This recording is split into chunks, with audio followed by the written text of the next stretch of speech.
pasaremos ahora a desarrollar el tema de matemática financiera o aritmética comercial. El primer libro que trata de la aplicación de las matemáticas a la economía fue escrito por el ingeniero italiano Giovanni Ceva en 1711. Medio siglo después, Cesare Beccaria aplicó el álgebra en un análisis sobre los riesgos y los beneficios del contrabando.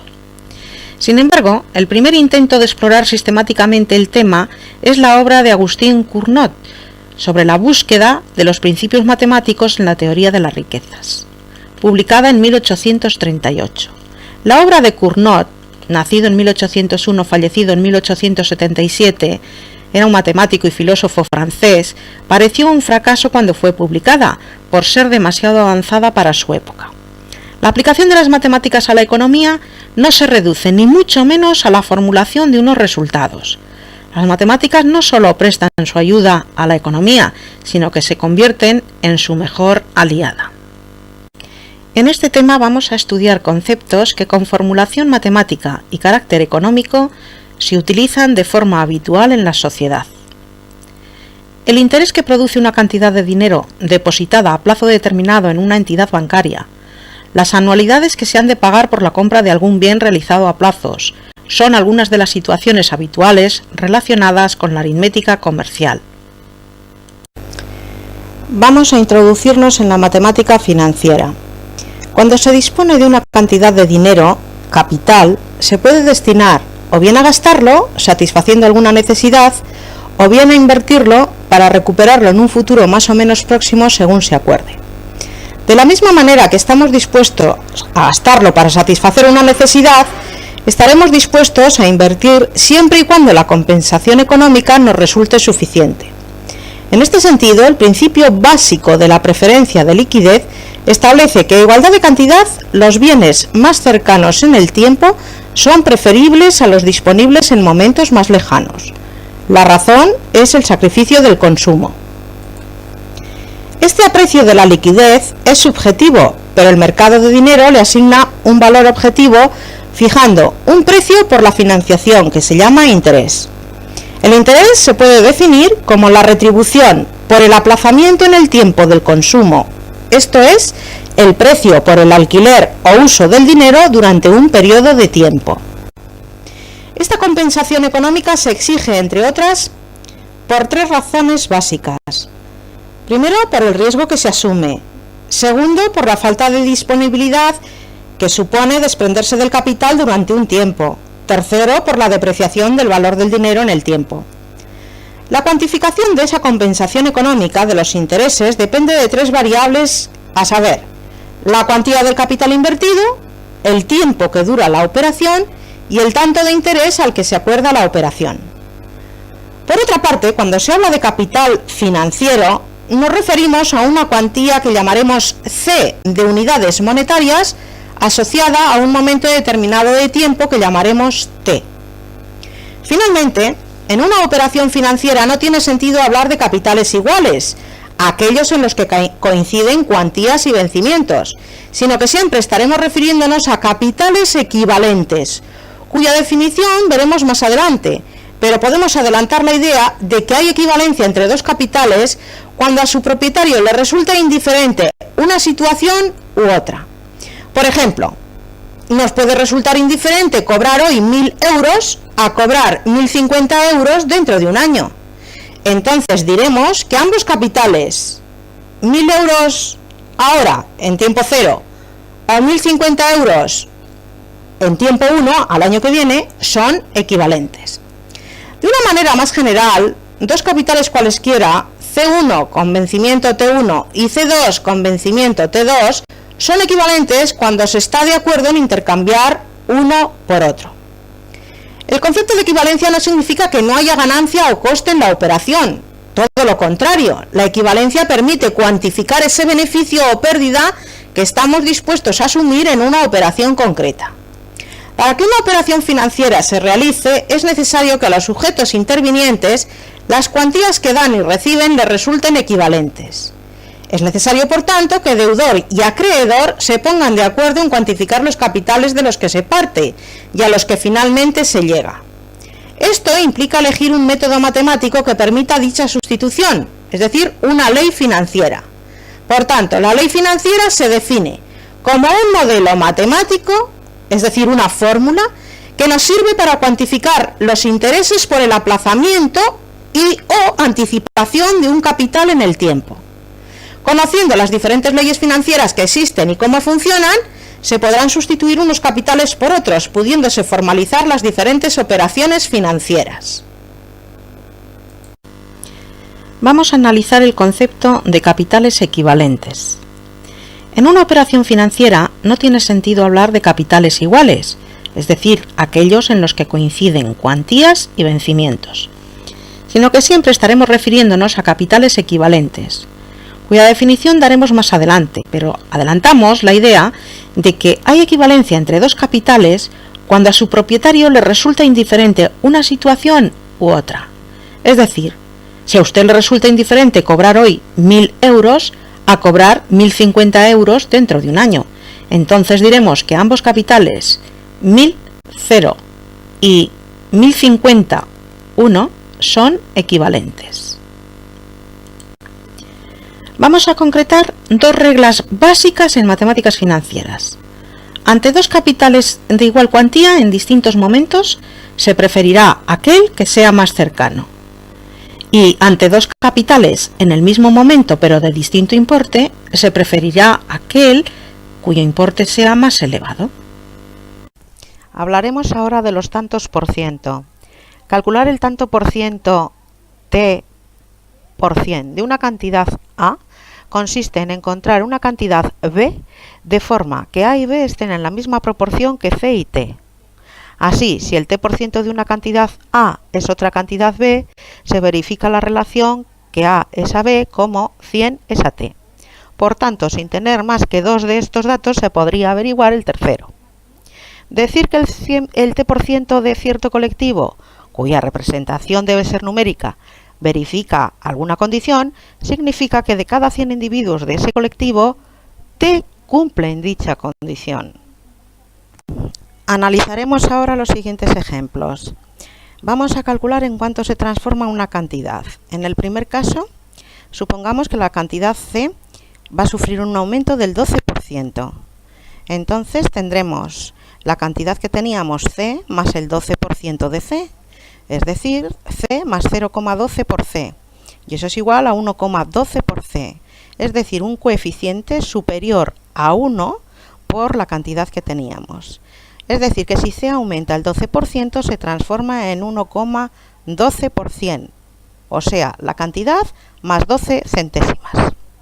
En el segundo caso, vamos a calcular en cuánto se transforma una cantidad C al sufrir una disminución del 12%. Entonces sería la propia cantidad C menos el 12% de C. Y eso será igual a C menos 0,12 por C. Y eso es igual a 0,88 por C. Observamos que al disminuir, lo que ocurre es que el coeficiente que va multiplicando a la C es menor que la unidad. Por lo tanto, si C disminuye el 12%, se transforma en 0,88C. Es decir, la propia cantidad menos 12 centésimas. Vamos a resolver el siguiente ejemplo. Ponemos un capital de 3.600 euros en el banco. Un año después se había transformado en 3.794,4 euros. ¿Qué tanto por ciento ha aumentado? Para la resolución vamos a establecer una proporción simplemente. Si 3.600 euros era lo que se puso al principio en el banco y al cabo de un año se han transformado en 3.794,4 euros, 100 se habrán transformado en X. Como al ser menor cantidad la que se ha impuesto 100, también obtendremos menor beneficio, se trata de una proporción directa, por lo tanto se multiplican en cruz y nos quedará de esta manera que la X será igual a 3.794,4 por 100 partido por 3.600 y todo eso nos da 1,054. Eso quiere decir que es la cantidad más 5,4 centésimas, o sea que el aumento ha sido por tanto del 5,4%. Vamos a observar mediante un ejercicio sobre el índice de variación. Una raqueta de tenis valía al comienzo de temporada 28 euros. A lo largo del año sufrió las siguientes variaciones. Subió un 20%, bajó un 25%, subió un 5% y bajó un 12%. El índice de variación, por lo tanto, será, si ha subido un 20%, el índice de variación será 1,2. Al bajar un 25 es que están pagando un 75%, pues habrá que multiplicarlo por 0,75. Al subir un 5% hay que multiplicar por el coeficiente 1,05 y al bajar un 12% habremos de multiplicar por el coeficiente de restarle al 1, es decir, por 0,88. Y el resultado del índice de variación es de 0,8316. Claro está, la diferencia que hay con la unidad es 0,1684. Lo cual quiere decir que el precio baja en un 16,84%. También nos preguntan que ¿cuánto vale al final de temporada?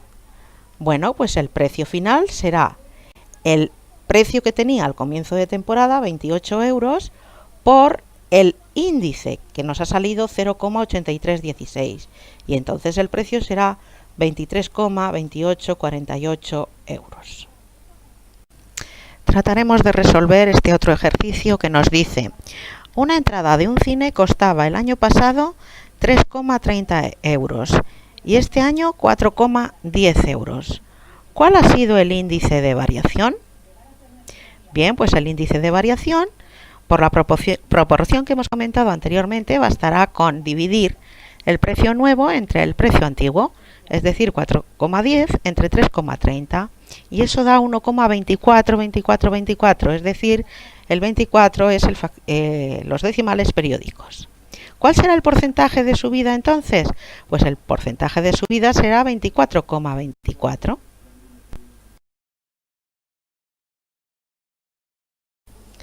Vamos a resolver otro ejemplo. Dice, después de subir un 20%, un artículo vale 45,60 euros. ¿Cuánto valía antes de la subida? Bien, pues una proporción, 45,60 euros, corresponde al precio del artículo después de haber subido un 20%, es decir, a un índice de variación 1,20. Al 1,0 será precisamente el precio antes de la subida, le corresponderá X. Entonces se multiplican en cruz y quedaría que 1,2 por X es igual a 45,60 por 1. Y de donde podemos deducir que la X será 45,60 entre 1,2 y eso nos da 38. Vamos con otro caso. Después de rebajarse en un 35%, un artículo vale 81,90 euros. ¿Cuánto valía antes de la rebaja? De nuevo vamos a establecer una proporción. Después de rebajarse en un 35%, quiere decir que se pagaba un 65%. Entonces la proporción será, si 0,65 le corresponde 81,90 euros, a 1, que será la cantidad antes de rebajarle, le corresponderá X. Despejamos X y sería 1 por 81,90 partido por 0,65 y eso da 126 euros. Vamos a analizar ahora qué son las anualidades. Son pagos iguales y periódicos, generalmente de un año. Por ejemplo, los pagos anuales de la renta de una finca, los pagos mensuales de la renta de una casa, las primas de seguros, etc. Hablaremos en primer lugar de las anualidades de amortización. Esos son pagos iguales que se hacen al final de cada año para amortizar o extinguir una deuda y sus intereses compuestos en el número de años que dura la deuda. Sin embargo, las anualidades de capitalización son pagos iguales que se hacen al principio de cada año para reunir con ellos y sus intereses compuestos un capital. Vamos a hablar ahora de las anualidades de amortización. Son pagos iguales que se hacen al fin de cada año para amortizar o extinguir una deuda y sus intereses compuestos en el número de años que dura la deuda. La suma de todas las anualidades y de los intereses compuestos de cada una de ellas ha de sumar una cantidad igual al capital prestado con sus intereses compuestos producidos en el tiempo que dure el préstamo. Vamos a llamar entonces C a la deuda adquirida. Al cabo de t años se habrá convertido en C que multiplica a 1 más I, que es el interés, elevado a la t. La primera anualidad, como hemos dicho, que se hacen efectivos a finales de cada año, estará t menos 1 años y entonces se convertirá en la cantidad A de anualidad por 1 más I elevado a t menos 1. La segunda anualidad estará t menos 2 años y se convertirá en A que multiplica a 1 más I elevado a t menos 2. Y así sucesivamente la enésima anualidad se paga al terminar la deuda y se convierte en A simplemente. Por lo tanto, va a tener que verificarse que la suma de todas estas anualidades, es decir, A más A que multiplica a 1 más I, más puntos suspensivos, más A que multiplica a 1 más I elevado a t menos 2, más A que multiplica a 1 más I elevado a t menos 1, ha de ser igual a la deuda acumulada, que será el capital inicial que multiplica a 1 más I elevado a t. Y eso es lo mismo que escribir. Podemos sacar factor común a la cantidad A en el primer miembro de la ecuación y será A que multiplica a 1 más I más puntos suspensivos, 1 más I elevado a t menos 2 más 1 más I elevado a t menos 1. Cerramos el corchete y eso será igual a C que multiplica a 1 más I elevado a t. Pero esa expresión que está dentro del corchete y que se presenta sobre una flecha es la suma de los términos de una progresión geométrica de razón 1 más I. Y por lo tanto nos quedará, aplicando la fórmula de la suma de los términos de una progresión geométrica, A que multiplica al último 1 más I elevado a t menos 1 por la razón 1 más I menos el primero menos 1 partido por la razón que es 1 más I menos 1. Y eso ha de ser igual a C que multiplica a 1 más I elevado a t. El más 1 y el menos 1 del denominador se van y por lo tanto nos queda la expresión de que la anualidad que multiplica a 1 más I elevado a t menos 1 partido por I es igual al capital C por 1 más I elevado a t. Y esta es la fórmula que nos relaciona todas las magnitudes que intervienen en la amortización. Estudiamos ahora las anualidades de capitalización. Como ya hemos dicho, son pagos iguales que se hacen al principio de cada año para reunir con ellos y sus intereses compuestos un capital. Vamos a llamar A a la anualidad, F mayúscula el capital que se ha formado y el tanto por 1 y T el número de años. La primera anualidad va a estar T años, puesto que se ponen al principio de cada año. Y entonces se convertirá al cabo de T años en A que multiplica a 1 más I elevado a la T. La segunda anualidad estará T menos 1 años y se convertirá en A que multiplica a 1 más I elevado a T menos 1. Así, la enésima anualidad en un año se convertirá en A que multiplica a 1 más I. Luego debe verificarse que la suma de todas ellas, A por 1 más I elevado a T más A por 1 más I elevado a T menos 1 más A por 1 más I al cuadrado más A por 1 más I, sea igual precisamente a F, el capital que se haya formado. O también podríamos sacar factor común a la A que multiplica a 1 más I y nos quedará un corchete y entonces nos quedará dentro 1 más I elevado a T menos 1 más puntos suspensivos A que multiplica a 1 más I elevado a la 1 más 1. Se cierra el corchete y eso será igual al capital que se ha formado.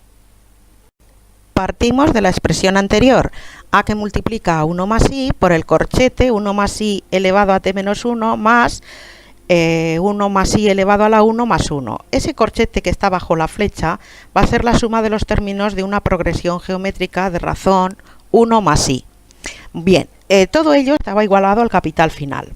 Entonces vamos a aplicar eso que acabamos de comentar, de que lo que está entre el corchete es la suma de los términos de una progresión geométrica de razón 1 más I y nos va a quedar A que multiplica a 1 más I, corchete, y esa suma será el primero 1 más I elevado a T menos 1, por la razón que es 1 más I, menos el A sub 1 partido por la razón que es 1 más I menos 1. El más 1 y el menos 1 se iría y quedaría partido por la I. Y eso es el capital final. Esta expresión será la que utilizaremos en los casos de capitalización. Realizaremos ahora un ejercicio sobre los intereses. Un banco paga el 10% del dinero que se deposita en él, siempre que se mantenga sin sacar nada durante un año. ¿Cuánto darán al cabo de un año si se depositan 18.500 euros? Al cabo de un año nos darán los 18.500 euros que hemos puesto, más, como pagan el 10%, será más 0,10 por 18.500. Operamos y nos da 20.350 euros. ¿Y si se deja durante 5 años sin sacar nada? Pues entonces sería la expresión de la forma A, la cantidad fija, por 1 más I elevado a T. La A vale 18.500. 1 más el tanto por 1 hemos quedado que era 0,10. Y el tiempo, 5 años. Se efectúan las operaciones y son 29.794,435 euros. Si nos dicen que cuáles son los intereses, pues será esa cifra, 29.794,435 menos 18.500, que era el capital inicial, y por lo tanto habrá producido 11.294,435 euros de intereses. En este ejercicio vamos a calcular en cuánto se transforman 5.000 euros en un año al 10%, si los periodos de capitalización son, en primer lugar, semestres, segundo lugar, trimestres, tercer lugar, meses. Y debemos de calcular la TAE correspondiente. En primer lugar, en el apartado A, calcularemos A por 1 más I elevado a T. La cantidad es 5.000 euros. 1 más. Los intereses hemos quedado en que era el 10%, pero al año. Por lo tanto, será 0,10, multiplicado por 6 meses y dividido entre 12, o por un medio, puesto que hay 2 semestres, y elevado a 2 por ese motivo, porque hay 2 semestres. Se realizan las operaciones y quedan 5.512,5 euros. ¿Quién será la TAE? Pues la TAE será precisamente 1 más 0,5 elevado al cuadrado.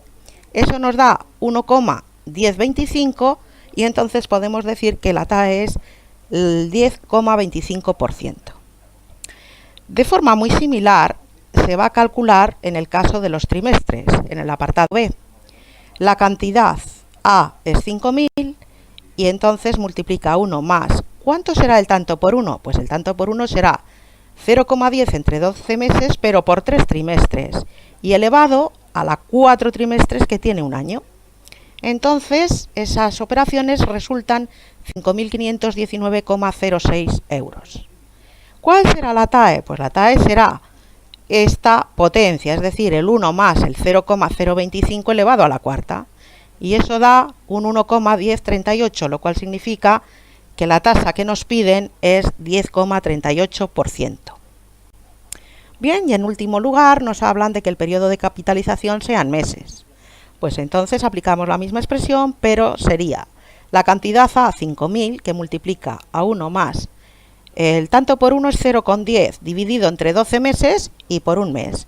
Y después lo elevamos al tiempo. Un año tiene 12 meses, pues elevado a la 12. Y esas operaciones nos dan como resultado 5.523,56 euros. La TAE será pues el paréntesis ese, o sea, 1 más 0,0083 elevado a la 12 meses, y eso es igual a 1,1047, lo cual nos indica que la tasa anual equivalente es de 10,47%. Vamos a ultimar este tema de aritmética comercial o matemática financiera con este último ejercicio en diapositivas, aunque se van a hacer muchos más en las clases prácticas. Y dice el enunciado: ¿cuántos años se necesitan para que se duplique un capital de 50.000 euros colocado al 12% anual? Bien, si se duplica es que queremos obtener 100.000 euros, el capital final, que ha de ser igual al capital inicial, 50.000, por 1 más el tanto por 1 sería 0,12 y elevado a n, que es precisamente lo que nos preguntan, el número de años que necesitamos. Entonces el 50.000 pasa dividiendo al otro lado y nos queda que 2 es igual a 1,12 elevado a la n. Como aparece la incógnita en el exponente, aplicamos logaritmos. Logaritmo de 2 igual al logaritmo de 1,12 a la n. Logaritmo de 2 será igual, el logaritmo de una potencia era el exponente n por el logaritmo de la base de 1,12. Despejáis n y el logaritmo de 1,12 que está multiplicando pasa dividiendo, por lo tanto n será el logaritmo de 2 entre el logaritmo de 1,12, que sustituyendo los datos será 0,301030 partido por 0,049218. Es decir, aproximadamente nos dan 6,12 años, es decir, que el número de años que debe de estar colocado, como es superior a 6, pues deben de ser 7 años.